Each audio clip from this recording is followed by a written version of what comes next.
সাহাবীরা কি প্রশ্ন করলেন, ইয়া রাসূলুল্লাহ, ইয়া হাবিবাল্লাহ, নবী গো, পৃথিবীর বুকে জান্নাত দেখাই, এটা আবার কেমন ভাবে সম্ভব?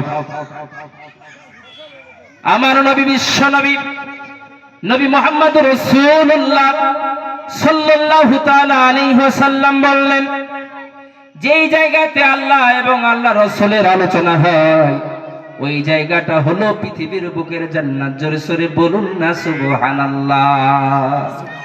যেই জায়গাতে আল্লাহ এবং আল্লাহ রাসূলের আলোচনা হয়, আমার নবী বিশ্ব নবী বললেন, ওই জায়গাটা হলো পৃথিবীর বুকে জান্নাত।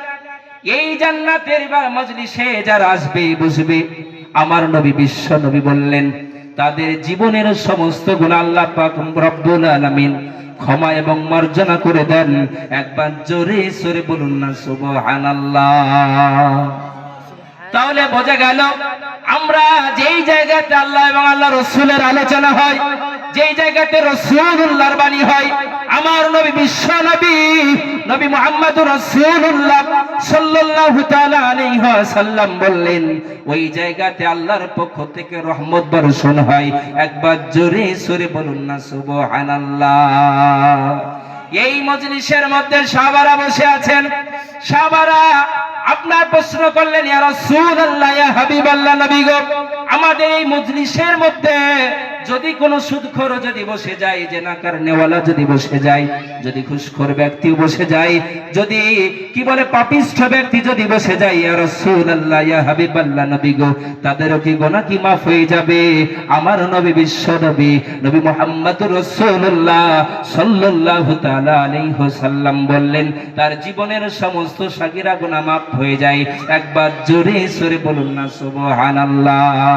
তাইলে বলুন তো ভাইরা আমার, বাবা জীবনেরা, আপনি আমি যদি কোরআন এবং হাদিসের মজলিসে যদি বসি, তাহলে এই মজলিসে বসলে লাভ না লস? একবার তাড়াতাড়ি বলুন। লসের কোন অঙ্ক নেই। কিন্তু মুসলমান আমরা এই মজলিসের গুরুত্ব বুঝি না, মুসলিম মজলিসের ফজিলত বুঝি না, মজলিসের তাৎপর্য বুঝি না।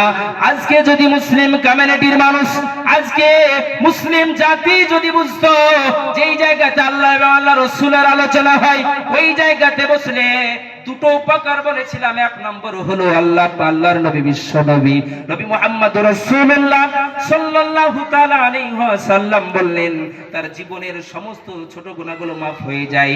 একবার জোরে সোরে বলুন না সুবহানাল্লাহ।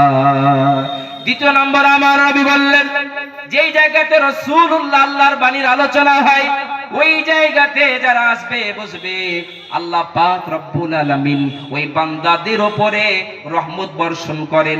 আর একটা হাদিসের মধ্যে আছে, ওয়ানাজ্জালাত আলাইহিমুস সাকিনা, ওই জায়গাতে রহমত এবং সাকিনা বর্ষণ হয়। একবার জোরে সোরে বলুন না সুবহানাল্লাহ।